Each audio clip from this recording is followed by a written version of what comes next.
right. All right, we will call this meeting of the Richfield Housing Redevelopment Authority of February 17th, 2026. We'll start with roll call, so noting attendance. I think everyone is here, which is great. Moving to open forum. So participants can share their comments in person, by voicemail or email, and also may request to participate virtually. For information on submitting comments, refer to the Housing and Redevelopment Authority agenda and meeting page on the city's website. There is no one here, I believe, for the open forum in person. Did anyone call in or leave any notes for us? No comments were received. Thank you. Thank you. So that takes us to item number 4, which is approval of agenda. Is there a motion to approve the agenda? So moved. Second. It's been moved and seconded. Any comments, changes, additions? Seeing none, all those in favor say aye. Aye. Opposed? The agenda has been approved. It takes us to item number 5, approval of the minutes of the Housing and Redevelopment Authority work session of January 20, 2026, and the regular Housing and Redevelopment Authority meeting of January 20th, 2026. I'll move approval of both sets of minutes.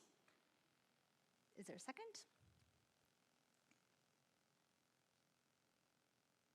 Second.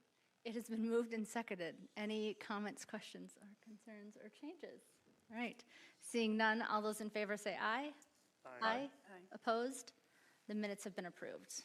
That takes us to item number 6, presentations, the 2025 HRA EDA Year in Review. Yes, thank you, Chair Vrees-Daniels, members of the HRA and EDA. I'm going to present the 2025 year in review. And I just want to say that every year when this comes up and it's time for us to prepare this presentation, I go, it's another thing that we have to do. I think everyone on staff does.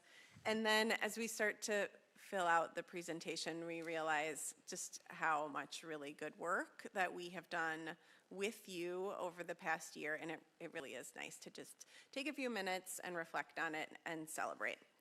So that's what we are, if you could move to the next one. Thank you.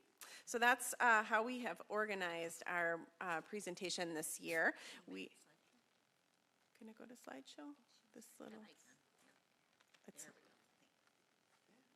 Okay. So this year it does show the notes up there. Okay, that's why you're doing that. Anyway. Which would you prefer? Okay, I'll just start going and we'll work on the slideshow. This year we've organized the review around a theme of things we're proud of. So again, I'm excited to celebrate the great work that you and staff have done together.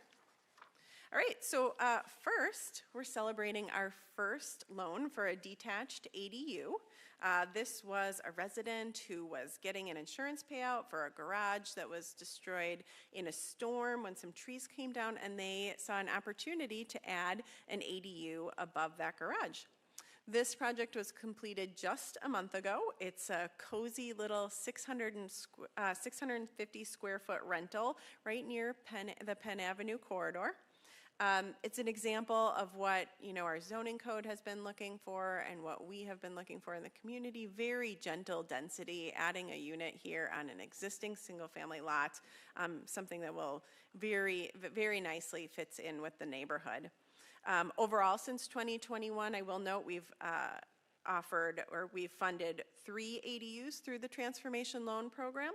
1 ADU was also constructed through the Richfield Rediscovered Program.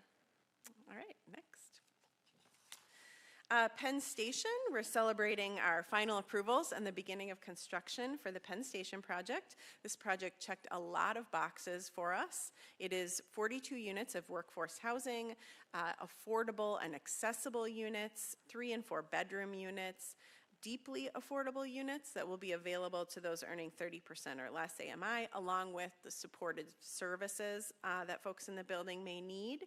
And while it was not part of our criteria, the developer of this project, Johnny Opara, is an emerging developer of color, which just happened to be a bonus. And we are excited to be expanding opportunities and to grow representation in the development world. This project replaced very distressed older buildings. You will remember it offers affordable units in a corridor where we hadn't seen any new affordable units. With the Novo and the Lansby, those projects had been entirely market rate. All right. And then we just talked about our NOAA preservation work at our work session, but this is the Hempel project. And in 2025, the HRA and Council wrestled with our first large 4D tax classification related request with the sale of Winton House, Richland Court, and New Orleans Court. The HRA and EDA contributed $1.77 million for acquisition, preservation, and rehab of 236 units. Playing into that decision were the particulars of these communities. There were 48 rental assistance families in these communities, 24 three-bedroom townhomes in a community that generally lacks larger bedroom units, and the knowledge that 2 large TIF districts would be decertifying at about the same time, and therefore helping to balance the change in our tax capacity. As part of the sale, the new owners are investing $7.3 million into building improvements. So we're celebrating new homeowners at Woodlawn Terrace, which is exciting. 2 new homeowners bought into the community last year. Both were single parents with children. The homebuyers are here. One of the homebuyers is pictured with her daughter and had rented with her family in Richfield and Bloomington for years. When her children were young, they had regularly played at Lincoln Field, which is adjacent to Woodlawn Terrace. So nice full circle moment for them moving back and becoming a first generation homebuyer there. This was very complicated. There were lots of partners involved in this. The purchase was supported by a new lending product that was funded by the 2023 Minnesota Legislature funding and administered by NeighborWorks, such a weird, NeighborWorks Home Partners, and supported by Co-North, and funds from the Met Council. Notably, work to support these low-income buyers has taken years of collaboration. We're proud to say that 3 more new homes for low-income families are planned. Met Council LHIA funding has helped to support these homeowners, and the city was awarded a grant in 2023 also to assist. All right. And then finally, our Woodlawn Terrace utility improvements were completed in 2025. That also took some time. The Woodlawn Terrace Cooperative Leadership like to take vials, jars with the old water from the park and show the legislature and the type of water that they had available. And now they're on Richfield water. Those jars of well water are displayed up in their community room in the community building, kind of as a show and tell. So really exciting to have them fully supported on city utilities. And that supports the new homes that are being added to that community. We're very proud of the work of housing staff and the HRA for our housing program evaluation. In order to make sure our programs serve the needs of the community and the priorities of you, our leadership, staff completed program evaluation late in the spring of 25. Already as part of that evaluation, staff has forgiven more than 40 deferred loans for housing maintenance with the change of the loan term from 30 years to 15. And this expedited the request for forgiveness for 2 loans. All new loans are being issued now with that 15-year term. Staff continues to consider tweaks to the programs to align better with the findings of the evaluation, and we've begun collecting more demographic data about applicants for all of our programs. We're looking forward to introducing changes to the transformation loan program later this year. Staff identified a property listed for sale that was a great fit for the Richfield Rediscovered program, and we purchased the property at 6804 14th. This was a very distressed home. The owner did not have a lot of options for sale. Acquisition, abatement of hazards, and very soon demolition will open this lot for construction of a new home, helping to diversify our local housing stock. The plan currently is that the lot is well suited for a single-family home and could be an opportunity to support climate-friendly and eco-conscious new development or a universal design, a home accessible to aging people or those with disabilities. So stay tuned for more on 6804 14th. We had great success in our applications for grants. We were awarded a policy and affordable housing program development grant from the Met Council. That's helping us to add additional staff time to create a homeowner maintenance program using LAHA funds. The picture, oh, sorry, that picture was removed. I'm not going to talk about the picture. We successfully applied for TBRA funding for cleanup of the former American Legion site. We also got TBRA and LHIA grants for Penn Station. We got a matching grant from Minnesota Housing for our Affordable Housing Trust Fund and an award for the Bring It Home State Voucher Program. All in all, it was $2.36 million.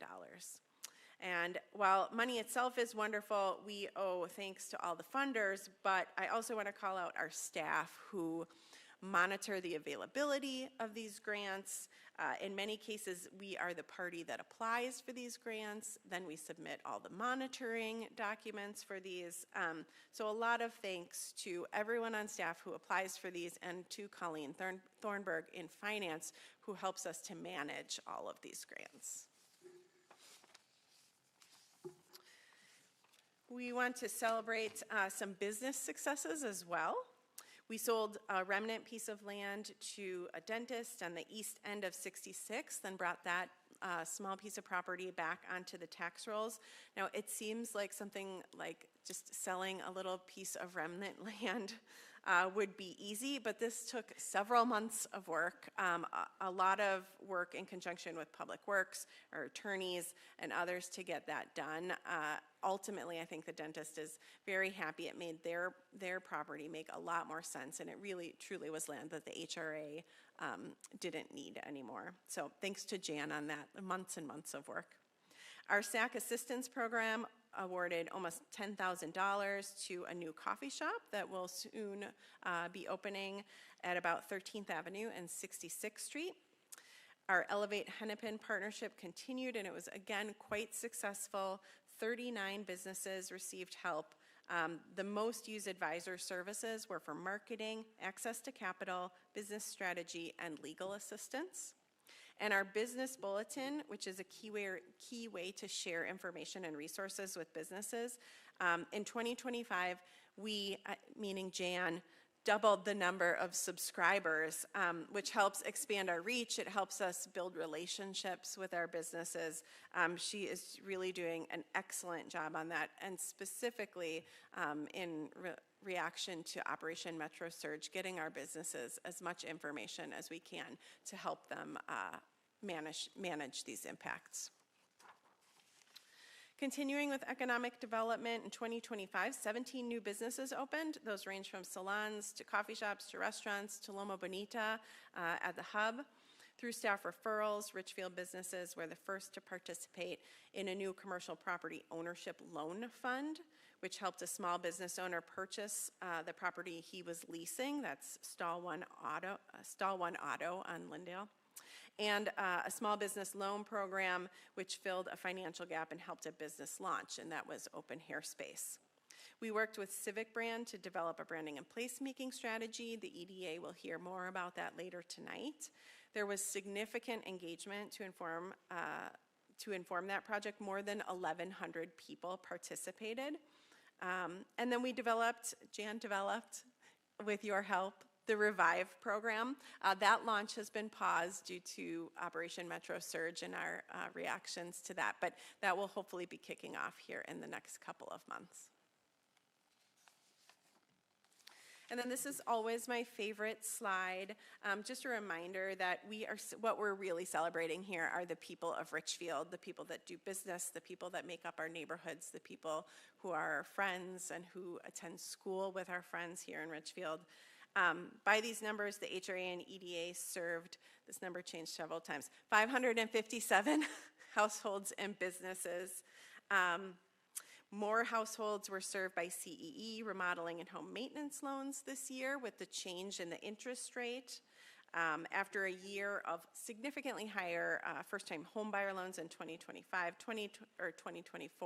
2025 returned to a more normal rate on that program. 4 new home households were helped through Homes Within Reach in 2025. Low-income households using the Home Energy Squad visits rebounded. We did have a lower number of architectural consults and remodeling advisor visits than in previous years, and we're going to look more at those programs and what we can do to advertise those. But still, 557 households and businesses is really something to celebrate. And then I want to celebrate these people too.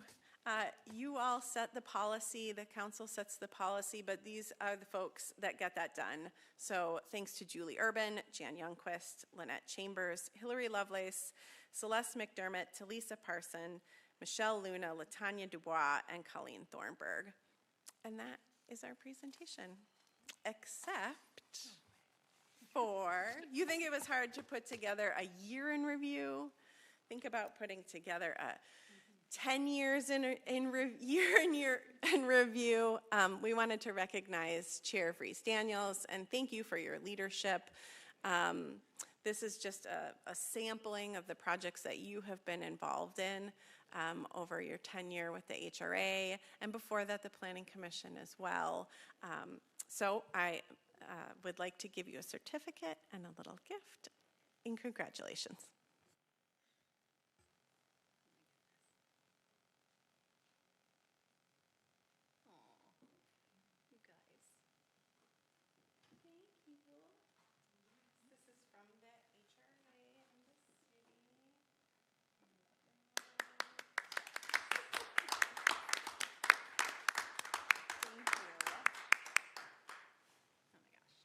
Well, thank you. I will just first say, like, after 10 years, like, it has been such a source of pride and joy to get to, like, be part of the HRA and the EDA and get to work with all you wonderful people and the staff throughout the years, and to think about, like, all the things that have happened. This is always my favorite meeting of the year, seeing the year in review, because it's so cool to think about all the stuff that's happened the past year. And I think back the past 9 to 10 years, it's been just, wow. Richfield's such a great place to live, and I think like this just amplifies it. And getting to see a little bit more of the insides of kind of all of that happening is awesome. So thank you everyone. What am I gonna do with my Monday nights now? Well, you can always come back to the meetings. Thank you so much for all that you've given to the city over these years. We're going to miss you. Thank you. Well, I'm not going anywhere. I'll still sit out there and watch. So, but back to the annual review. I just really want to say, like, again, what a year. I think we kind of talked about it, you know, it being not a quieter year, but a quieter year for development. But then you look at all those great things that, like, the staff has put together and the done, and everything is just astounding and amazing. And all the businesses too, like little old Richfield had that many new businesses joining. That's amazing. Love that. And I love to see how this community continues to show up for each other, not just in the housing and the business work, but in every aspect. So thank you to everyone. Anybody else want to comment on the year? Well done. Last year I remember thinking, oh my God, they did all this stuff. It's amazing. So well done is what I would like to say. And Chair Vries-Daniels, it's been a pleasure. And you don't know this, but I've learned a lot from you. It's my first time on a public board. I've learned a lot from how you ask questions, make comments, and I really appreciate what you've done. Oh, go ahead. Yeah, I will also thank staff for the presentation. And the number of new businesses, I realize they vary in scale, but that was also really encouraging to see. So thank you for your work. And Erin, thank you so much. It has been, ever since our first training on Planning Commission, it's been a pleasure to serve with you in various capacities over the years. Yeah, you've just been a great great in a number of ways. You've been a great chair to our group. You've been a great, I think, skeptical eye to policy. You're not a rubber stamper. You ask great questions, and Richfield is stronger for it. So thank you for your work, and I hope you continue to stay involved. Aaron, I just want to thank you for your service, like everyone else. And what I really liked about you is that you kind of dig into the issues, and so it's not just kind of like a surface looking at the issues, but you have kind of a very analytical mind who can bring up questions that nobody else thought of, and that's really a very valuable asset you've brought to our board. Thank you. Yeah, go ahead. And I also want to thank the staff for all of the programs that we've been doing, and I want to really call out the business bulletin, because right now with all of the economic impacts that are coming with Operation Metro Surge, it's been a valuable source to our community to find out where the grant programs are and where the ways that businesses could reach out for help. So it is always fun to watch the year in review and see all the great work that was being done, but I really want to call out the business bulletin. And I'll say again, thank you so much for all you've done, Chair Vries Daniels, and best wishes for your future adventures. Thank you. All right, if there is nothing else, we will move on to agenda item number 7, the consent calendar. I don't think there's anything on the consent calendar. Okay, thank you. So that takes us to number 9, there are no public hearings. Item number 10, resolutions. I'll turn it over to Executive Director Peelman.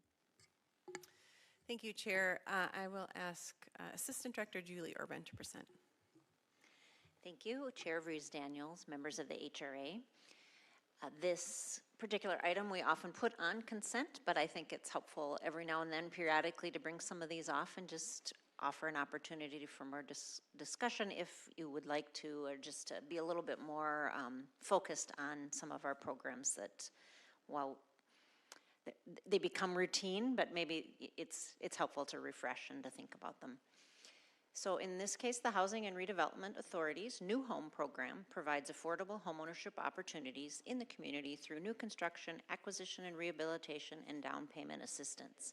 As part of the program, the HRA works with the West Hennepin Affordable Housing Land Trust, or WALT, doing business as Homes Within Reach, to purchase and rehabilitate homes to be sold to income qualifying households.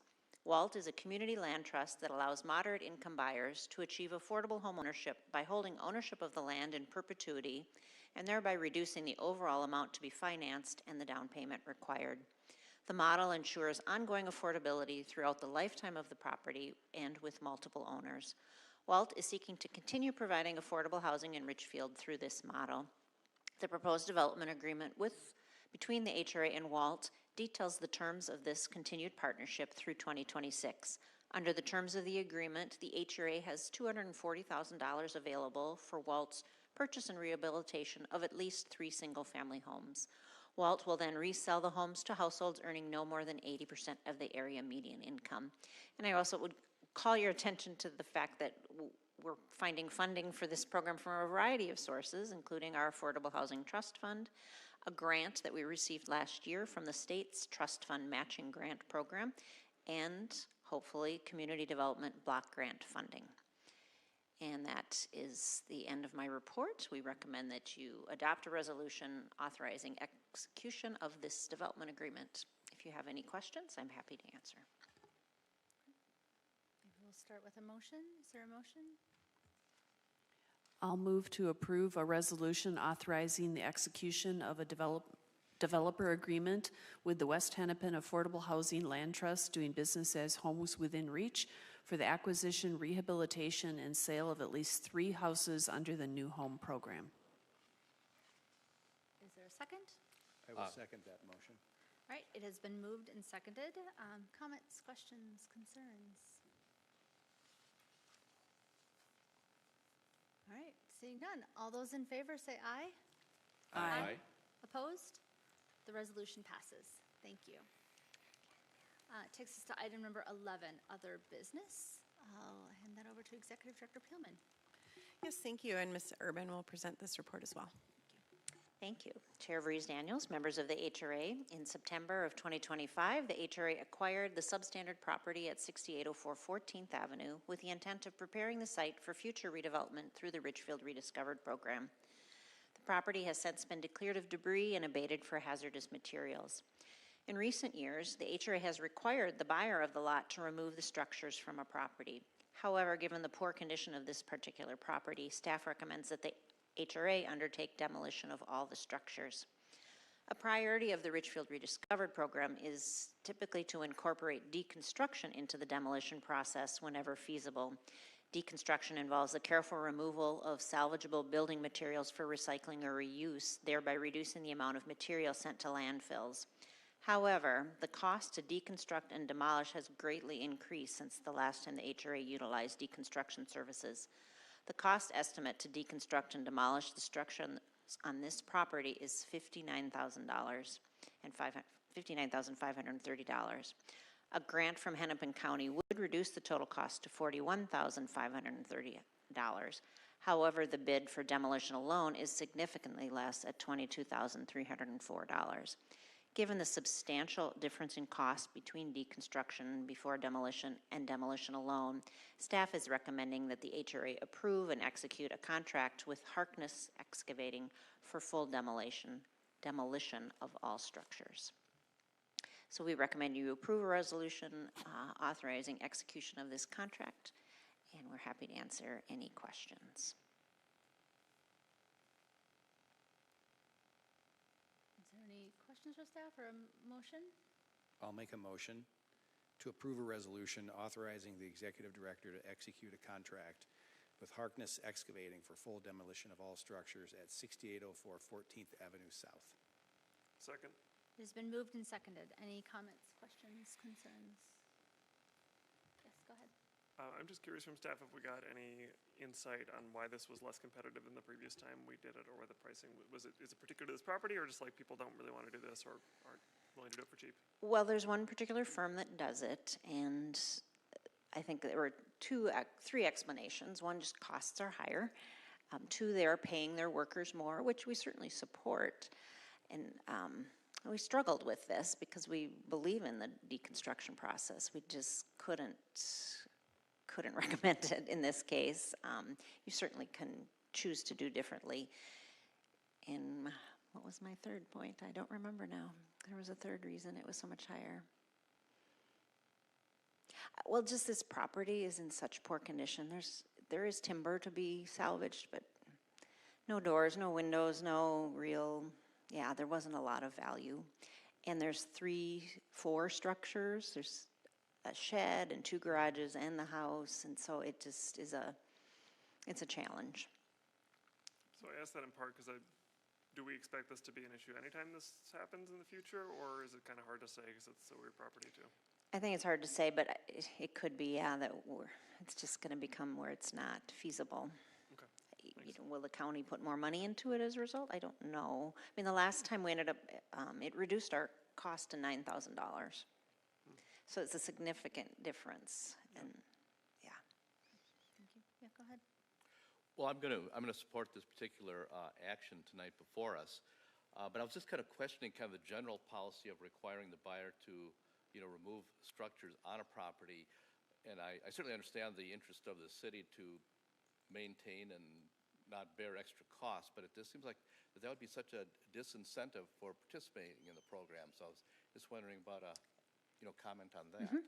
So it came about back in the teens when we were doing a lot of Richfield Rediscovered properties, and we had one builder in particular who was very successful and did a lot of them, and he pointed out that we were turning them over quickly, and so we were filling this hole. The demolition contract would fill a hole, and he'd just come and clear it out, and a lot of times they'd fill it with stuff that wasn't the highest quality, and it was costing him more.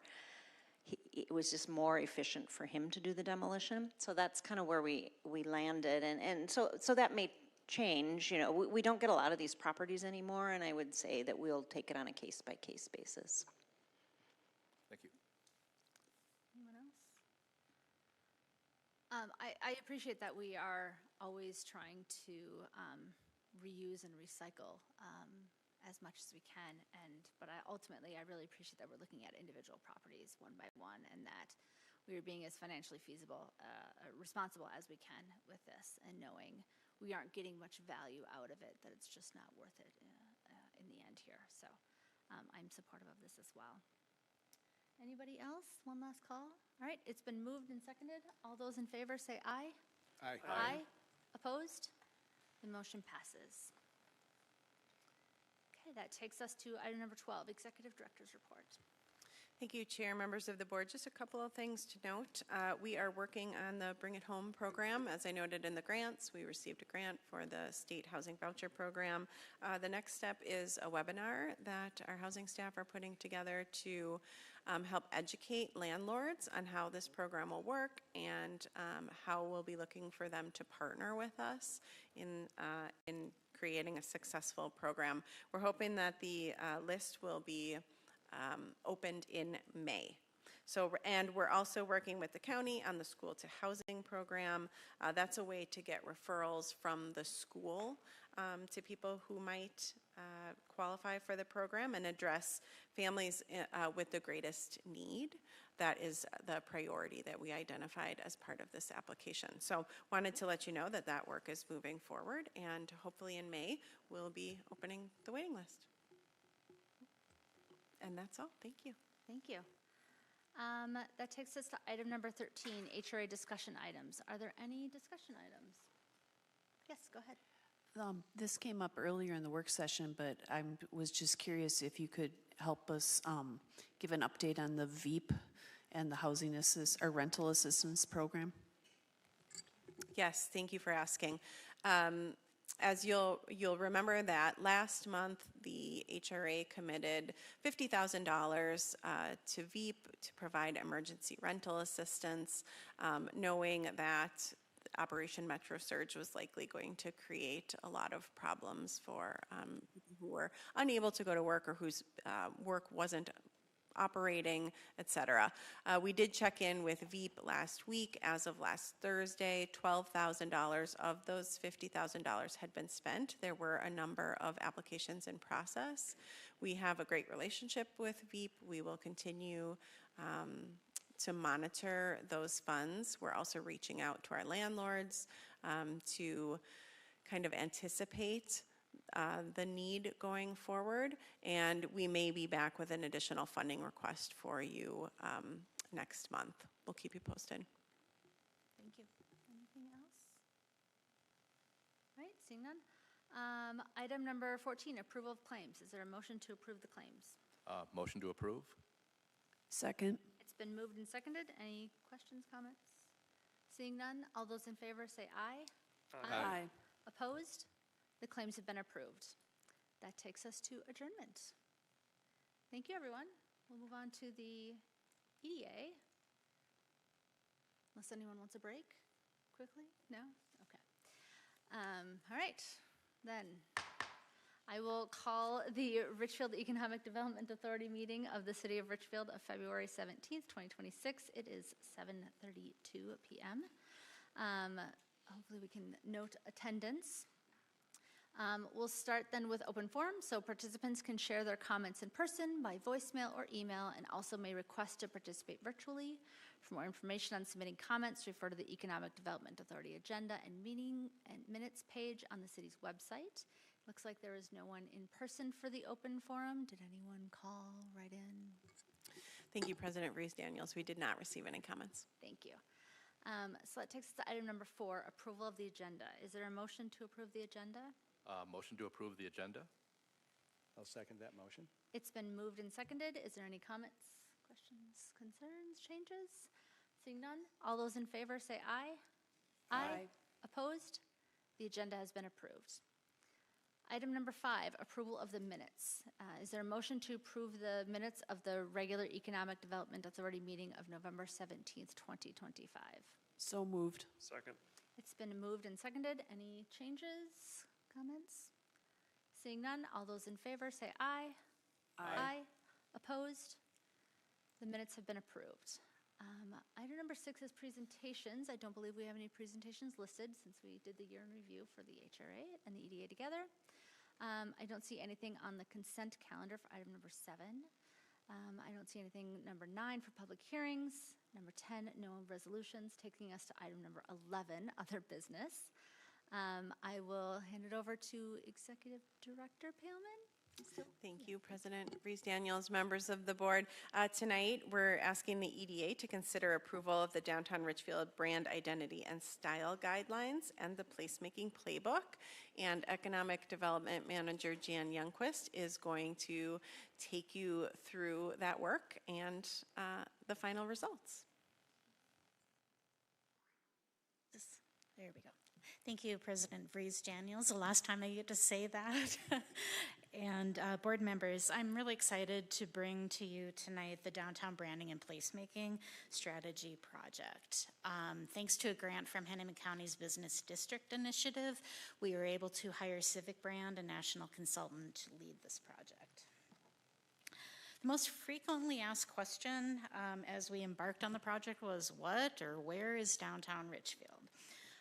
This is not an official boundary, but for the purposes of this project, we identified the area essentially focusing on Lyndale, 66th, and Nicollet, and the surrounding commercial areas.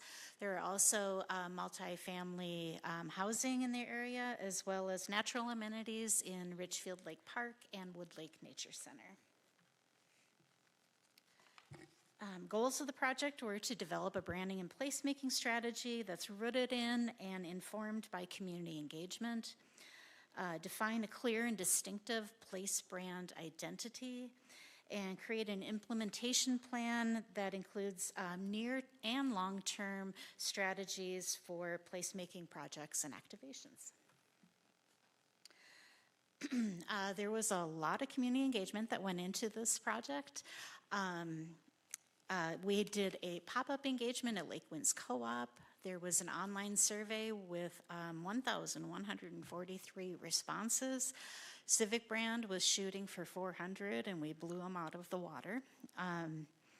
There were 2 virtual focus groups with business owners, property managers, residents, and representatives from the Planning Commission and a local nonprofit. One-on-one interviews with a council EDA member, nonprofit executive director, planning commissioner, and a small business owner.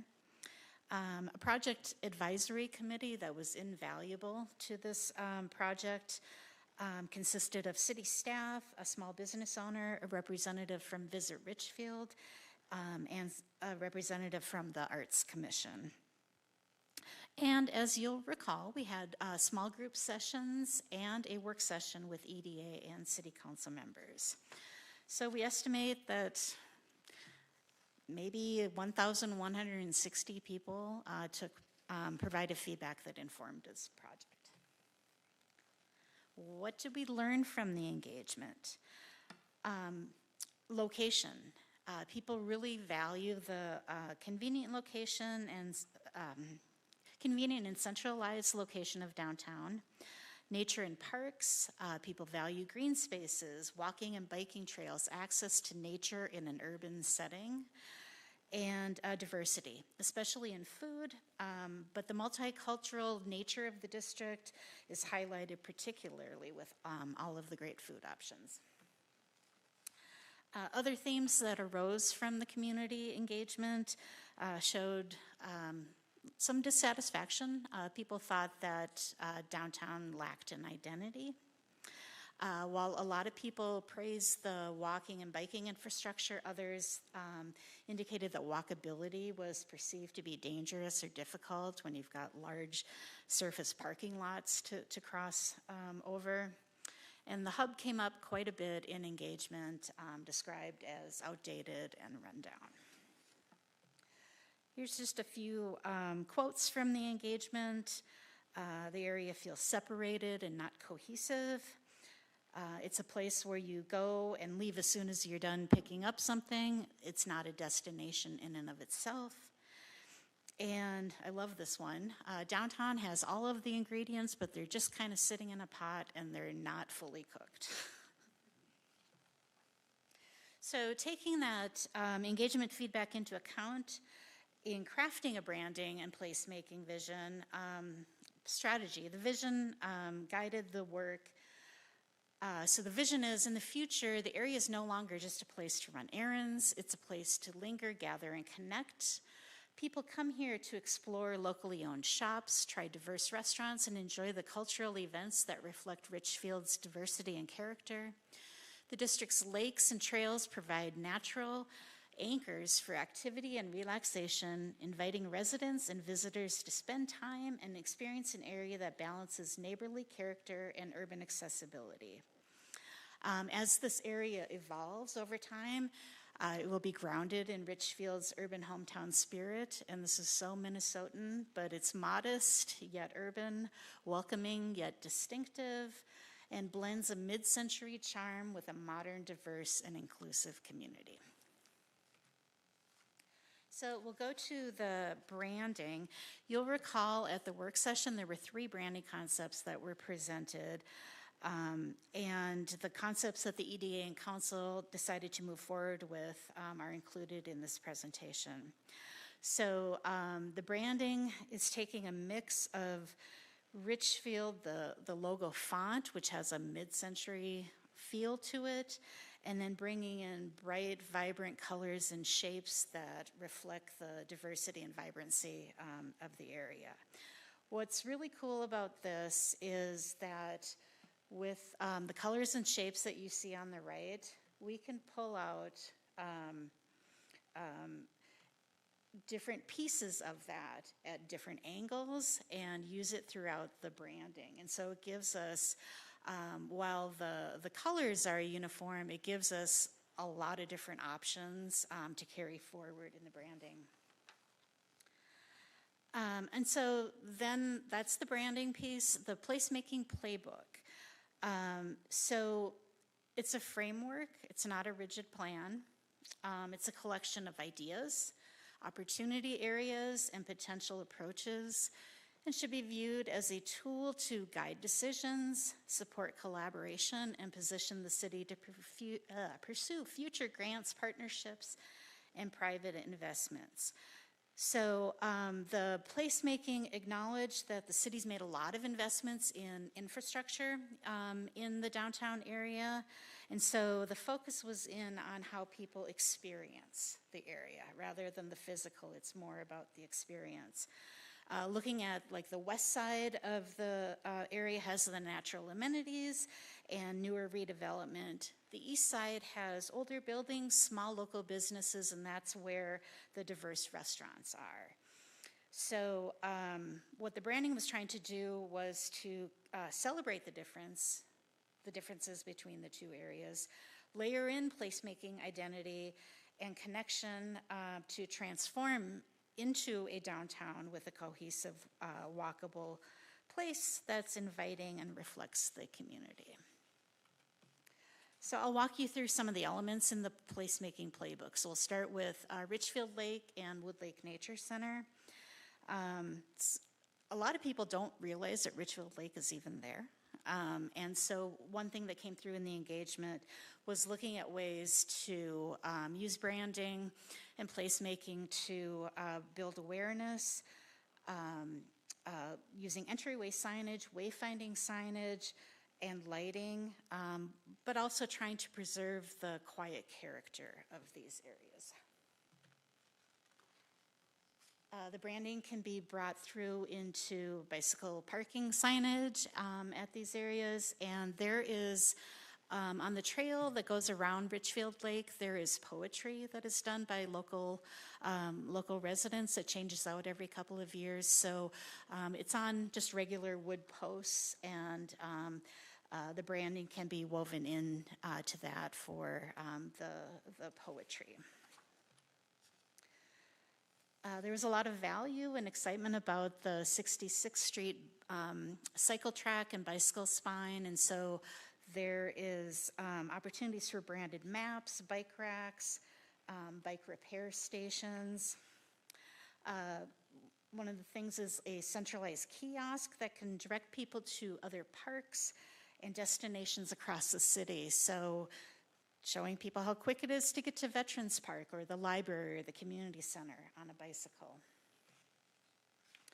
And so the signage is really what we consider traditional wayfinding, but there are also recommendations for exploratory wayfinding. And that can be done through painted benches, planters, ground graphics, so visual cues that lead people through an area and explore the area more intuitively. So here's an example of ground graphics. What they're recommending, these are vinyl pavement decals that can be placed. And so it can help direct people to different destinations, like the sculpture garden, or helping people make the connection between Richfield Lake Park and Wood Lake Nature Center. The roundabouts were identified as areas that could be used for gateway branding and public art, creating kind of a sense of arrival as you enter into the area at Lyndale and Nicollet. And banners can be used as gateway elements, kind of announcing entry into the area and helping establish a sense of place. So you'll see a variety of the color elements from the branding combined with destinations and messages such as where culture connects and made to meet. So it's kind of building a sense of place and kind of eventually earning the term downtown. The vacant parcel next to Lake Winds Co-op and the Lyndale Gardens Amphitheater was identified for some short-term opportunities such as a mural, seasonal art, or food trucks, coffee carts to activate the site until redevelopment occurs. Now, obviously, this is private property, so it would need to be coordinated in conjunction with the property owner. The area in front of the liquor store, which is adjacent to a bus stop, could offer public art, seating, shade to strengthen the area as a civic space. The railroad tracks that separate the east and west portions of the district were identified as opportunities to strengthen pedestrian connections. So in the short term, we could look at using those vinyl ground graphics in the interim to lead people between the two areas. Long term, the suggestion is for arches that draw the eye and make an interesting walk, and lighting could be incorporated into those arches. The hub with its large surface parking lot was identified as a key opportunity. Some interim ideas were pedestrian paths, so those are shown in the red on this map. Those could be done with paint that could draw attention for both the pedestrian as well as people in vehicles and kind of mark a walking route from 66th or 65th to stores at the hub. Parklets are also suggested as gathering spots where people could eat food that they've picked up from restaurants in the area. Again, this is private property, it would take coordination with the property owner. Here's an example of how the branding could be pulled into a parklet structure. And the images on the right show ideas of brightly painted areas that could serve as the pedestrian walkways or gathering spaces. So these are all interim, short-term, lower-cost activations. The bigger dream is to create more public space at the hub, which could be used for flexible programming, food trucks, pop-up events. Trying to help it function as a destination that's adaptable and reversible. So again, an interim idea. And the even bigger dream is to create a more permanent gathering space by converting some of the parking lot into a destination. The images that you see on this slide are from Dallas, Texas. The upper is an aerial of an older shopping mall that the space in between the two sides of the building was converted into green space and a park that transforms it into a people-centered environment that draws people in, and it supports the retail adjacent. The restaurants there have created patios that take advantage of the green space. So this is a big, big dream. So that's the placemaking playbook. And again, the idea is to create a sense of place and help earn the name downtown. Again, the playbook is a framework, not a rigid plan. We're asking you to approve it tonight, but it doesn't mean that you're approving all of the concepts in it. It doesn't mean we're going to do all of the concepts in it. They're ideas to spark discussion.